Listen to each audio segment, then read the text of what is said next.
नमस्कार, कृषि जगत चैनल से प्रस्तुत है राजस्थान का साप्ताहिक मौसम पूर्वानुमान। आज मार्गशीर्ष शुक्ल पक्ष द्वितीय तिथि दिन शनिवार और तारीख 22 नवंबर 2025 है। अब आप अचल सिंह देवराज से मौसम समाचार सुनिए। बीते 24 घंटों में प्रदेश भर में मौसम शुष्क रहा। इसके साथ ही अधिकतर स्थानों पर न्यूनतम तापमान 13 डिग्री सेल्सियस से नीचे दर्ज हुआ है। वहीं 8 शहरों का तापमान 10 डिग्री सेल्सियस से नीचे रिकॉर्ड किया गया।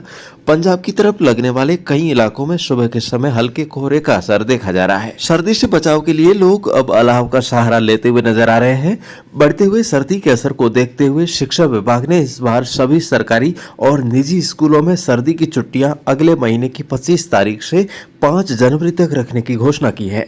ठंड की जल्द दस्तक को देखते हुए विभाग ने शीतकालीन अवकाश की तारीखें काफी समय पहले तय कर दी है। मौसम विभाग ने आगामी दिनों में ठंड का असर और बढ़ने की संभावना व्यक्त की है। विभाग के अनुसार वर्तमान में शेखावटी अंचल और आसपास के जिलों के क्षेत्रों में रात का तापमान 5-6 डिग्री के आसपास दर्ज किया जा रहा है।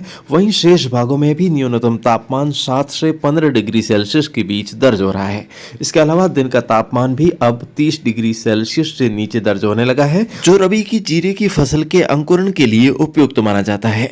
आज सुबह के समय सभी भागों में आसमान साफ रहेगा, परंतु दोपहर से पहले बाड़मेर, बालोतरा, जोधपुर, जालोर, पाली, सिरोही, राजसमंद, अजमेर, ब्यावर, भीलवाड़ा, उदयपुर, डूंगरपुर, बांसवाड़ा, चित्तौड़गढ़, प्रतापगढ़, कोटा, बूंदी, झालावाड़, टोंक, सवाईमाधोपुर और आसपास के जिलों के क्षेत्रों में आसमान में हल्के बादल नजर आने की संभावना है। इस प्रकार की गतिविधियों से उत्तरी राजस्थान के इलाकों में भी धूप छांव का मौसम बन सकता है। कल भी कहीं कहीं बादल छाए रहेंगे।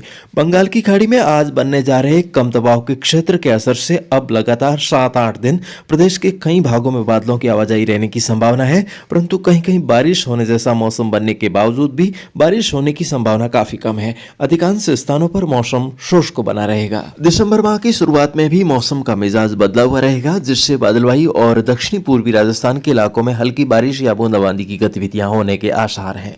फिलहाल ये गतिविधियां मौसमी तंत्र पर निर्भर करेगी कि यह कितना और मजबूत हो सकता है। यदि बंगाल की खाड़ी में बनने वाला तंत्र कम दबाव से अवदाब और गहरे अवदाब में परिवर्तित होता है तो बारिश होने की संभावनाएं और बढ़ सकती है, जिसके बारे में आपको हर समय अपडेट इस चैनल के माध्यम से मिलती रहेगी। किसान भाई, खरीफ फसलों का कामकाज जल्दी निपटाएं, साथ ही रबी फसलों की भी बुआई पूरी करें।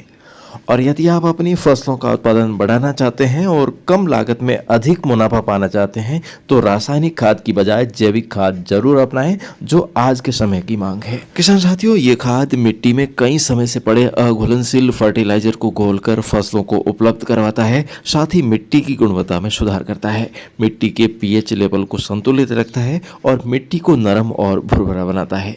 इसके साथ ही दोस्तों, ये न सिर्फ फसल की ऊंचाई बढ़ाता है बल्कि शाखाओं की फुटान में भी वृद्धि करता है, जिससे फूलों की संख्या बढ़ती है और फसल की उपज में भी 25 से 30% की वृद्धि होती है। और ये जमीन में प्रजनन और फसलों के लिए फायदेमंद सूक्ष्म जीवों के विकास को बढ़ावा देता है, जिससे फसल का रंग रूप अलग ही दिखने लगता है। तो दोस्तों, हमारी टीम के द्वारा इसी तरह का पिछले साल का लिया हुआ परिणाम आइए आपको भी दिखाते हैं। तो नमस्कार, आज मैं हूँ जैसलमेर के एक छोटे से गांव के अंदर, जहाँ गंगाराम जी एक किसान हैं, आपको सामने जो बैठे हुए नज़र आ रहे हैं, और उनके ही एक पड़ोस के खेत में हमने हमारा जैविक खाद दिया था। ये जीरे की फसल है। इस जीरे की फसल के अंदर आप इस जैविक खाद का रिजल्ट आप देख सकते हैं कि कितना अच्छा से फूट कर रहा है। और ये भी खाद इन्होंने जब लिया जब फसल मरने वाली है। क्यों साहब, गलत तो नहीं बोल रहा हूँ? नहीं, बिल्कुल सही। सही बोल रहा हूँ? बिल्कुल सही। जब आपकी फसल मर चुकने वाली हो चुकी थी, तो खत्म हुई, तब आपने लिया। हरियाली होगी। और अब वापस ये गंगाराम जी बोल रहे हैं कि अब मेरी फसल वापस हरियाली होगी एकदम पक्का। पक्की है, फूट होगी है, फूट होगी ना। बता किसान एक बात तो बड़ी। अभी आप क्या कहना चाहेंगे गंगाराम जी, इस खाद के बारे में आप क्या कहना चाहेंगे? खाद तो मैं इन्हें देखा न कहीं गए ओ हम बूट जाए नो ओ तो गए ओकुड़ ओकुड़ जाए रे कोई काली जड़ पड़ा नीचे कोई लठ है लट्टा मात्र जाए हम जे के सब हम। तो अब ये खाद डालने से पहले हो चुका था या बाद में हुआ? ये तो पहले ही होगा ना। बूटा पहले से ये पहले ही हो गया। बूटा पहले उसके ये खाद डालने के बाद में तो इसमें कुछ वो नहीं होगा। कोई एक दो कोई भले कोई ऊपर आता ही मात्र से अब वापस हुआ है, हरे हुए देखो अरे ये पौधा ए तो पहली हुई जैसा बिल्कुल, जो पहले हो गया उसको तो साहब जो मर जाने के बाद में हम उसको घी खिलाए ना, घी पिलाएं, घी कौन तो की मरने के बाद में घी पिलाने वाली बात हो गई, बात बस कोई काम है कि नहीं नहीं? कोई काम की नहीं है। हाँ ए मतलब साग वो आदमी पौधा नहीं ए इंडर पौधा से मोटा मोटा फाला है। ओके, धन्यवाद साहब। आपको मैं यही पूछना चाह रहा था, प्रूफ करना चाह रहा था कि हाँ ये हमारे अरे फसल में बाबे धरले धनिया सच्चे तो करे। तो किसान साथियों, यदि आप भी चाहते हैं कि कम लागत में हमारी भी खेती इतनी अच्छी हो तो कृषि जगत चैनल के हेल्पलाइन नंबर 9660819123 पर जरूर संपर्क करें। ये चैनल किसानों के हित की बात रखता है। तो दोस्तों, फिलहाल आज के मौसम बुलेटिन में अभी के लिए बस इतना ही। कल सुबह इसी समय हमारी फिर से होगी मुलाकात। तब तक के लिए आज्ञा दीजिए। नमस्कार।